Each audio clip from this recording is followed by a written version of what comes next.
Hello बच्चों, सभी को गुड इवनिंग। आज 12th अकाउंटेंसी में हम एडमिशन ऑफ पार्टनर साझेदार के प्रवेश में आगे के क्वेश्चन करने वाले हैं। अभी तक हमने साझेदार के प्रवेश में करीब 31 क्वेश्चन कर लिए हैं, जिसमें पुनर्मूल्यांकन से संबंधित हमने जनरल प्रविष्टियाँ करके देखी।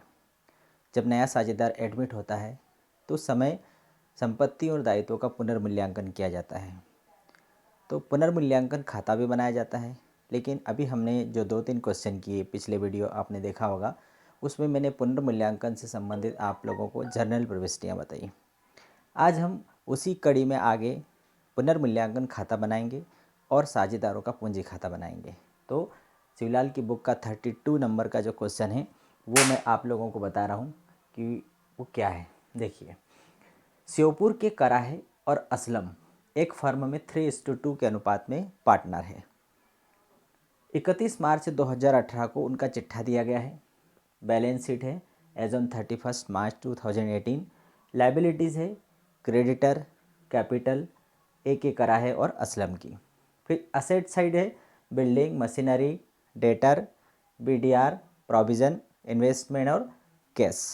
ये उनका बैलेंस शीट दिया गया है। हमें इसके आधार पर क्या बनाना है, देखिए आगे और दिया गया है इस क्वेश्चन के अंदर। उन्होंने 1 अप्रैल 2018 से श्री पिछोड़े को निम्न शर्तों पर साझेदारी में प्रवेश दिया। एक नया पार्टनर असलम और कराहे और असलम ने एक नए पार्टनर को शामिल किया, पिछोड़े को। क्या शर्तें थी? श्री पिछोड़े को लाभ का 1/3 भाग दिया जाएगा। जो प्रॉफिट शेयरिंग रेशो उनका जो 3:2 है, अब उन्होंने पिछोड़े को 1/3 भाग के लिए 1/3 के लिए शामिल कर लिया। वह पूंजी के 12,000 लाएगा और ख्याति के लिए 9,600 रुपये लेकर आएगा। ठीक है। भवन का मूल्य 30,000 रुपये, मशीनरी का मूल्य 8,000 रुपये रखा जाए। भवन का मूल्य 30,000 रुपये रखा जाए और मशीनरी का मूल्य 8,000 रखा जाए। हम जब देखेंगे, अभी बैलेंस शीट में हमने देखा कि भवन का मूल्य 20,000 था, अब कितना हो गया? 30,000 हो गया, मतलब 10,000 भवन का मूल्य बढ़ गया। इसी प्रकार से मशीनरी का मूल्य 8,000 हो गया, तो मशीनरी का मूल्य हमारा बैलेंस शीट यदि हम देखेंगे तो मशीनरी हमारी है 9,000 की, तो 9,000 की मशीनरी कितनी की हो गई? 8,000 की हो गई, मतलब 1,000 मशीनरी का मूल्य कम हो गया। डूबत ऋण आयोजन 2,000 रुपये से कम कर दिया जाए। डूबत ऋण आयोजन यदि आप बैलेंस शीट में देखोगे तो यहाँ पर डूबत ऋण आयोजन आपको कितना दिख रहा है? 8,000 रुपये का।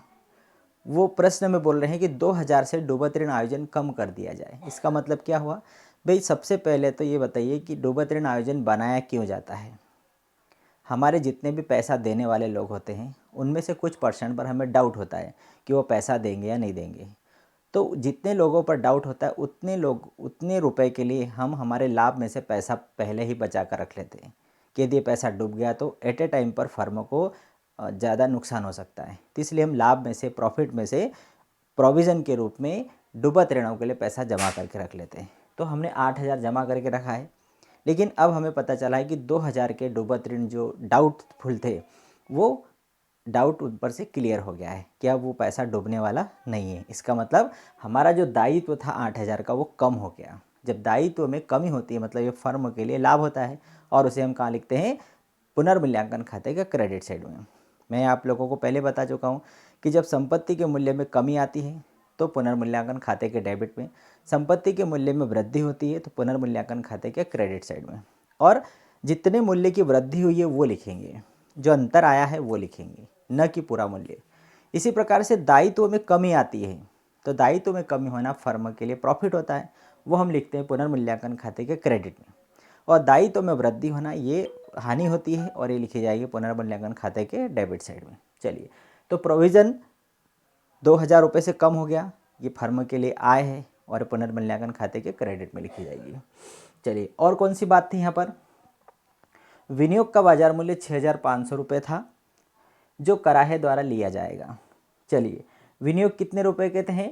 8,500 रुपये के विनियोग है, और अभी वैल्यूएशन हुआ तो कितने रुपए के हो गए? 6,500 रुपये के विनियोग हो गए। इसका मतलब कि 2,000 रुपये विनियोग की मूल्य वैल्यू क्या हो गई? कम हो गई। तो ये भी हमारा वैल्यू कम होना, संपत्ति के मूल्य में कमी होना पुनर्मूल्यांकन खाते के डेबिट पक्ष में लिखा जाएगा। चलिए ठीक है, तो हम आगे क्वेश्चन स्टार्ट करते हैं।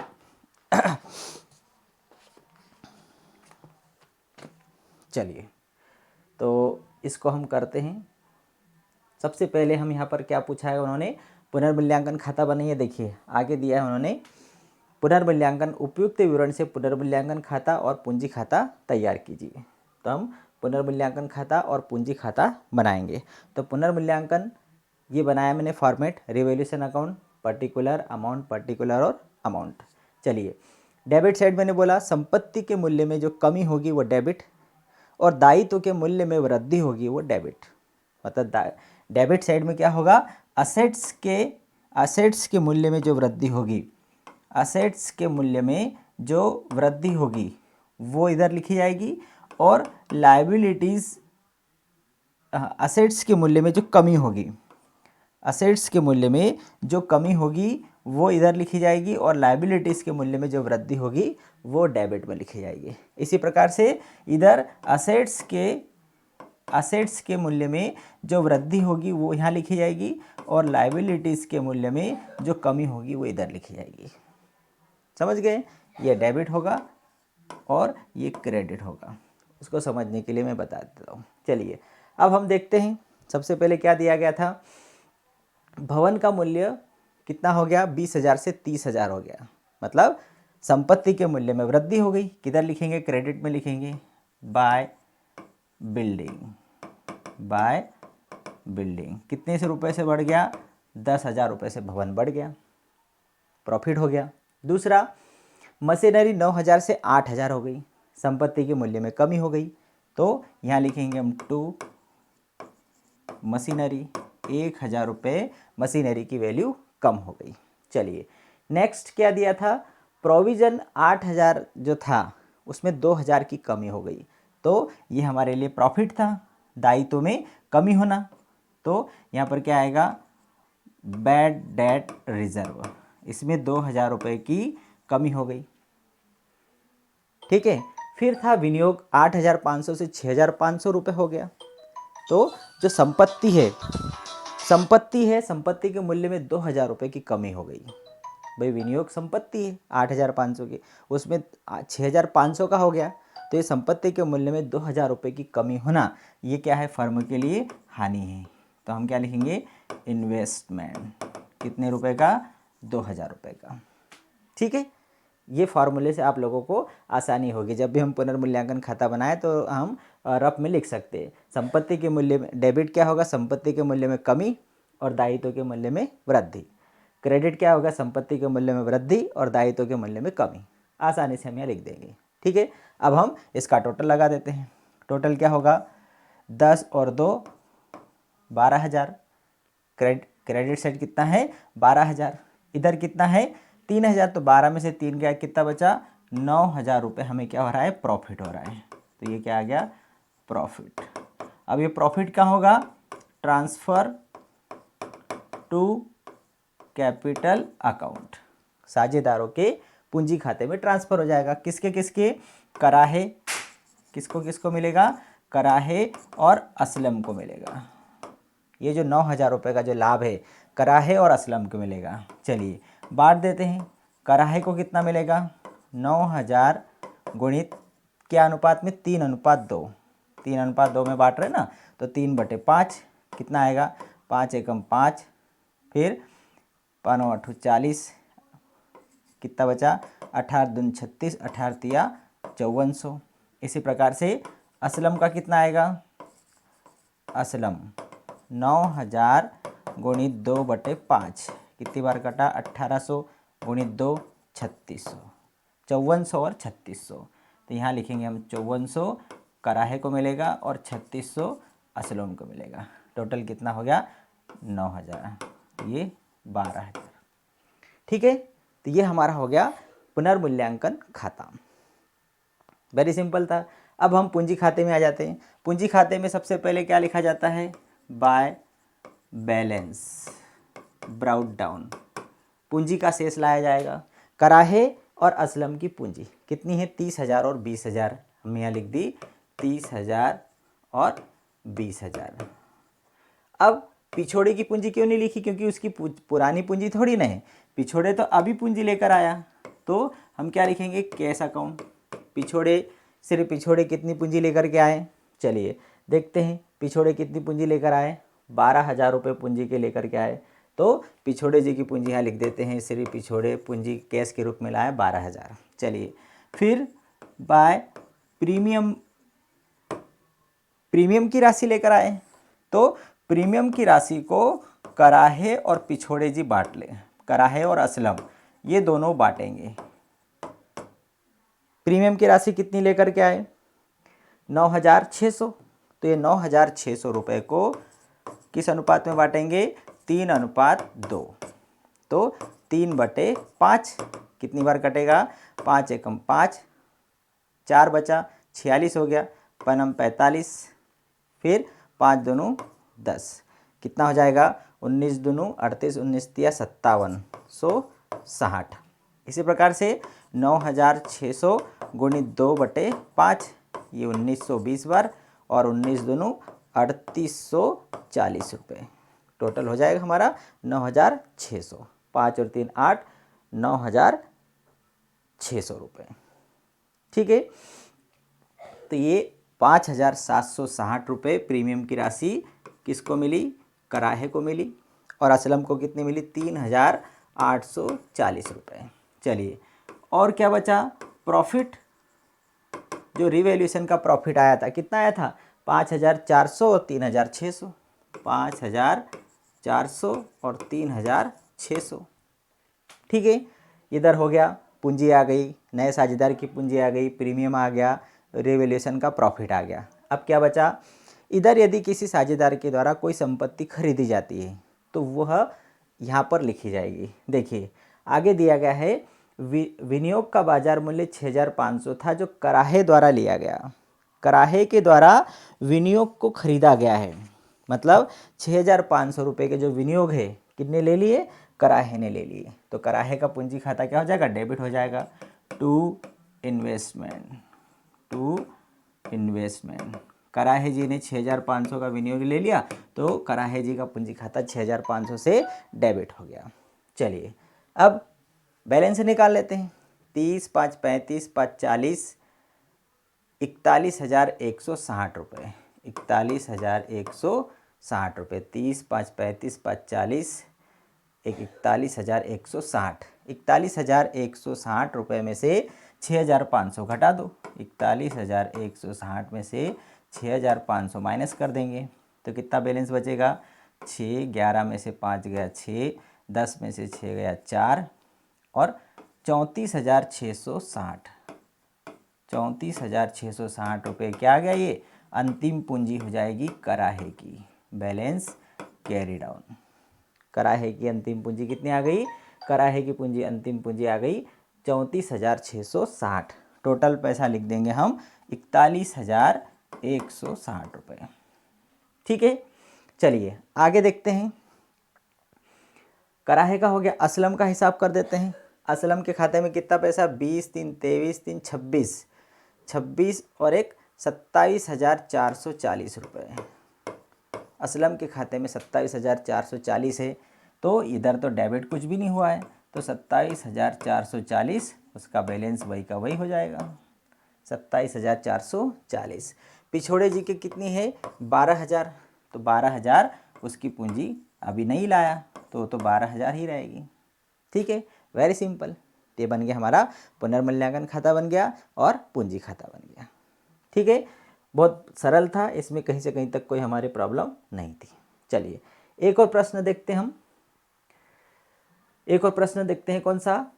33 नंबर वाला क्वेश्चन पढ़ के बताता हूँ। सुधीर और विशाल ऐसे दो पार्टनर हैं और 2:1 के अनुपात में लाभ का विभाजन करते हैं। उनका बैलेंस शीट दिया गया है 31 मार्च 2018 का। लेनदार 65,000 पूंजी, फिर इधर बैंक में रोकड़, देनदार, प्लांट मशीनरी, भवन और स्टॉक, ये सभी क्या दी गई है? ये बैलेंस शीट दिया गया है। चलिए अब हम पढ़ते हैं। उन्होंने पंकज को निम्न शर्तों पर साझेदार बनाना स्वीकार किया। थर्ड पार्टनर उन्होंने शामिल किया पंकज। क्या पंकज को क्यों शामिल कर रहे हैं? देखिए पंकज को लाभ का 1/3 हिस्सा मिलेगा। पंकज को 1/3 हिस्सा लाभ का देंगे, जिसके लिए वह 15,000 पूंजी के लाएगा और 6,000 रुपये ख्याति के लाएगा। 15,000 पूंजी ला रहा है और 6,000 ख्याति ला रहा है। चलिए, प्लांट और मशीनरी और स्टॉक के मूल्य में 10% कमी होगी। प्लांट मशीनरी एक ही है यहाँ पर, प्लांट मशीनरी 35,000, उसका 10% कम हो जाएगा 3,500। और स्टॉक का मूल्य 10%, मतलब स्टॉक 20,000 का है, उसका 10% 2,000 रुपये कम हो जाएगा। चलिए ठीक है। और जो संपत्ति के मूल्य में जो कमी होती है वो कहाँ लिखते हैं हम? पुनर्मूल्यांकन खाते के डेबिट में। फिर है विविध देनदारों, फिर आगे और दिया है, देखिए भवन के मूल्य में 20% की वृद्धि की जाएगी। संपत्ति के मूल्य में वृद्धि पुनर्मूल्यांकन खाते के क्रेडिट में। तो भवन का मूल्य कितना है? 50,000 का 20%, 10,000 रुपये। 10,000 रुपये पुनर्मूल्यांकन खाते के क्रेडिट में लिखेंगे। फिर है विविध देनदारों पर 5% संदिग्ध ऋणों के लिए संचय करना है। देनदार कितने के हैं? 9,700। इसका 5% निकालेंगे, यह क्या हो जाएगा? डूबत ऋण प्रावधान। दायित्व में वृद्धि, प्रावधान क्या है? दायित्व है, और दायित्व बढ़ रहा है, इसका मतलब जो नया दायित्व बनाया जा रहा है दायित्व में वृद्धि है, और ये पुनर्मूल्यांकन खाते के डेबिट में लिखेंगे। ख्याति की राशि फर्म की पुस्तकों में नहीं रहेगी। जब पूंजी खाता बनाएंगे तो पहले तो ख्याति प्रीमियम के रूप में उनकी पूंजी खातों में जमा होगी। किसके खाते में? सुधीर और विशाल के खाते में। फिर इसी प्रीमियम राशि को दोनों निकाल लेंगे, तो उनका उसी राशि से पूंजी खाता क्या हो जाएगा? डेबिट हो जाएगा। यहाँ पर हमें क्या बनाना है? पुनर्मूल्यांकन खाता और साझेदारों का पूंजी खाता बनाना है। चलिए हम अब इस आधार पर बनाते हैं साझेदारों का पहला तो पुनर्मूल्यांकन खाता, फिर पूंजी खाता बनाएंगे। चलिए, हमारे सामने पुनर्मूल्यांकन खाते का प्रारूप है। पुनर्मूल्यांकन खाते का प्रारूप दिया गया है।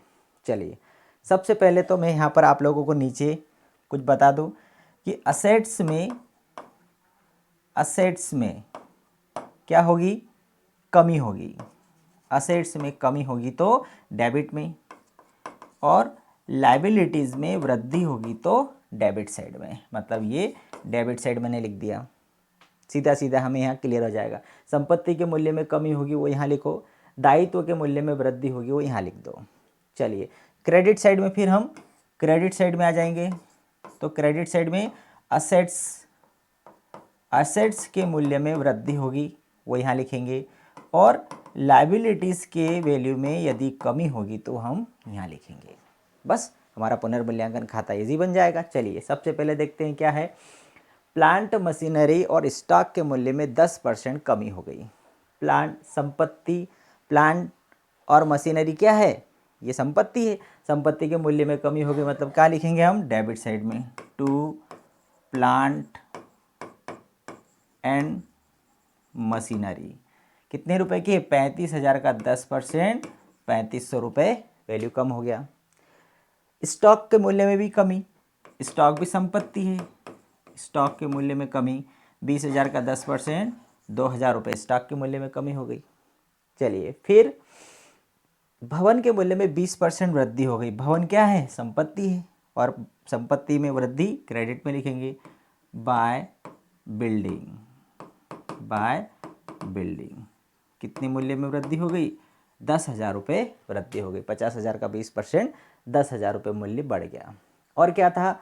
देनदारों पर डूबत ऋण प्रावधान किया गया, यहाँ लिखेंगे BDR। कितने के देनदार हैं? 9,700 रुपये के देनदार हैं। 9,700 रुपये का कितने % बनाना है हमें? 5%। चलिए, कितना आ जाएगा? 5 7 35, 3 आया, पनम 45 और 3 48, 485 रुपये हमारा डूबत ऋण प्रावधान आ गया। ठीक है, अब क्या बचा? ख्याति की राशि को फर्म से निकालेंगे, ख्याति की राशि यहाँ पर आएगी। हमारा पुनर्मूल्यांकन खाता यहाँ कंप्लीट हो गया। चलिए, क्रेडिट साइड कितना है? 10,000। डेबिट साइड कितना है? 3 2 5,985। मतलब 10,000 क्रेडिट में से 5,985 रुपये डेबिट माइनस करेंगे तो प्रॉफिट ही आना है। 10 में से 5 गया 5, 9 में से 8 गया 1, फिर 9 में से 9 गया 0, 9 में से 5 गया 4, 4,015 रुपये इधर आ रहा है। और ये क्या है? ये है प्रॉफिट है, क्योंकि क्रेडिट साइड यदि बड़ा है तो ये प्रॉफिट आएगा। कितना आ गया? 10,000। अब इस 10,000 को सुधीर और दूसरा कौन है? विशाल, ये बांट लेंगे। सुधीर और विशाल इसे बांट लेंगे। किस अनुपात में बांटेंगे? चलिए उसको देख लेते हैं। उनका प्रॉफिट शेयरिंग रेशो क्या है? उनका प्रॉफिट शेयरिंग रेशो 2:1। तो सुधीर के हिस्से में कितना आएगा? 4,015 गुणित 2/3। 4,015 गुणित 2/3 ये हम बांटेंगे तो कितना आएगा? चलिए 3 एकम 3, एक बचा, 10 हो गया, 3 तिया 9, फिर 11 हो गया, फिर 3 तिया 9, 25 हो गया, 3 8 24, फिर 3 तिया 9, 2 का गुणा करेंगे तो कितना हो जाएगा? 2 तिया 6 पॉइंट, 3 8 24, मतलब 2 8 16, 2 तिया 6, फिर 2 8 16, फिर 2 तिया 6 और 1 7, फिर 2 तिया 6, 2 एकम 2, 2676.6। तो यदि दशमलव के बाद 6 है तो हम इसको क्या कर सकते हैं? हम इसको 7 कर सकते हैं। तो 2600 क्या हो जाएगा? 2677 रुपये किसके हिस्से में आ रहा है? सुधीर के हिस्से में आ रहा है 2677 रुपये। ठीक है। अब दूसरा इजी है। 4,015 में से या तो डायरेक्ट 2677 घटा दो, या फिर क्या आएगा? 1/3 मतलब 1300 क्या आ रहा है? 1338 रुपये। जो 3 से भाग दिया था तो यहाँ तो एक ही रहेगा। चलिए निकाल के बता देता हूँ। विशाल 4,015 गुणित 1/3, 3 से अभी हमने काटा तो कितना आया था? 1338.3। मतलब यहाँ 5 से ऊपर रहता तो हम एक जोड़ सकते थे, लेकिन यहाँ कितना है? 1338 रुपये है। यहाँ लिख दी हमने 1338 रुपये। ये हो गया हमारा पुनर्मूल्यांकन खाता। ठीक है। अब हम आ जाते हैं पूंजी खाते में। सबसे पहले क्या लिखेंगे? पूंजी लिखेंगे by balance brought down. Sudhir और विशाल की पूंजी कितनी दी गई है? 30,000 और 20,000। 30,000 सुधीर की और 20,000 रुपये विशाल की। फिर सेकंड नंबर पे क्या लिखते हैं? Case account. केस अकाउंट मतलब पंकज कितनी पूंजी लेकर आया? पंकज की पूंजी है 1/3 के लिए 15,000 की पूंजी ला रहा है। यहाँ लिखेंगे हम 15,000 रुपये। चलिए पंकज और क्या ला रहा है? प्रीमियम राशि बांटेंगे। ये स्टेप समझ लेना तो आप आसानी से उसको कर लोगे। क्या लेकर आ रहा है वो? प्रीमियम राशि ला रहा है। प्रीमियम राशि बांटो सुधीर और विशाल में। चलिए सुधीर कितनी है प्रीमियम राशि? कितनी ला रहा है प्रीमियम राशि? 6,000। 6,000 रुपये को 2:1 में बांटना है। 2:1। 3 दूनी 6, 2 दूनी 4। 4,000 यदि सुधीर को मिल रही है तो 6 में से 4 गया तो बचा कितना? 2,000 रुपये विशाल को मिलेगा। चलिए अब क्या बचा? प्रॉफिट। पुनर्मूल्यांकन का प्रॉफिट कितना आया था? 2677 और 1338 रुपये। ठीक, 2677 और 1338 रुपये। अब क्या बचा? अब बचा है यहाँ पर ख्याति की राशि फर्म की पुस्तकों में नहीं रहेगी। मतलब ये जो ख्याति की राशि है, ये जो ख्याति की राशि है कौन सी? ये वाली। इस ख्याति की राशि को पहले तो उनके खातों में जमा हुई प्रीमियम के रूप में। इसके ऊपर अधिकार किसका है? सुधीर और विशाल का है, तो उनके खातों में जमा हो गई। अब उनकी इच्छा वो खाते में से निकाल सकते हैं, तो वो इस फर्म में से क्या कर रहे हैं? ख्याति की राशि को निकाल रहे हैं। तो क्या लिखेंगे हम? To cash account. उन्होंने 4,000 निकाल लिया और विशाल ने भी 2,000 रुपये निकाल लिया। 4,000 और 2,000 दोनों ने निकाल लिए। अब बचा बैलेंस से निकाल देंगे। चलिए बैलेंस से निकाल दो। 30 4 34 और 2 36,677 रुपये। 36,677 में से 4,000 घटा दो तो क्या बचेगा? To balance carry down. 36 में से 4000 गया, कितना बचा? 32,677 रुपये। टोटल हो जाएगा 36,677। चलिए इसका हिसाब करते, 20 2 22, 23,338 रुपये। इसमें से 2000 चला गया तो 21,338 रुपये। ये हो गया 23,338। और इसकी तो नई पूंजी है तो इसका बैलेंस कितना रहेगा? 15,000 ही रहेगा। ये हो गया हमारा कैपिटल अकाउंट। Very simple. बस हमें पूंजी लिखना है, पुराने साझेदारों की पूंजी को लाना है। यहाँ पर थोड़ा सा स्टेप से चलेंगे। पुराने साझेदारों की पूंजी लाएंगे, फिर नए साझेदार की पूंजी रोकड़ के रूप में लाएंगे, फिर प्रीमियम को उनके त्याग अनुपात में बांट देंगे और पुनर्मूल्यांकन के लाभ को लिख देंगे। ये 4 चीज़ों को ध्यान में रखना है पूंजी खाते में, क्रेडिट में लिखने में। डेबिट में क्या क्या आएगा? यदि किसी साझेदार ने या साझेदारों ने किसी संपत्ति को खरीद लिया है तो संपत्ति खाता यहाँ लिखा जाएगा, उसके डेबिट हो जाएगा। यदि पुनर्मूल्यांकन की हानि आती है तो यहाँ नहीं आएगी, प्रॉफिट यहाँ नहीं आएगा और हानि यहाँ आएगी तो यहाँ लिखा जाएगा। और यदि उन्होंने ये जो प्रीमियम राशि को यदि निकाल लिया फर्म में से, पहले तो जमा होगी, फिर यदि निकाल लिया तो कैश अकाउंट हो जाएगा, फर्म में से निकालेंगे और बैलेंस से निकाल देंगे। ठीक है, तो ये 2 प्रश्न हमने किए। वेरी सिंपल प्रश्न थे, कहीं से कहीं तक इसमें हमें समस्या नहीं आएगी। इनकी अच्छी प्रकार से प्रैक्टिस करिए, फिर कल हम आगे के क्वेश्चन देखेंगे। ठीक है, जो भी बच्चे मेरा वीडियो देखे अच्छा लगे तो आप शेयर करिए, सब्सक्राइब करिए, लाइक करिए, कमेंट्स करिए। और भी कोई आपकी क्यूरी हो, आपका कोई क्वेश्चन हो तो आप ज़रूर पूछिए। ठीक है, थैंक यू वेरी मच।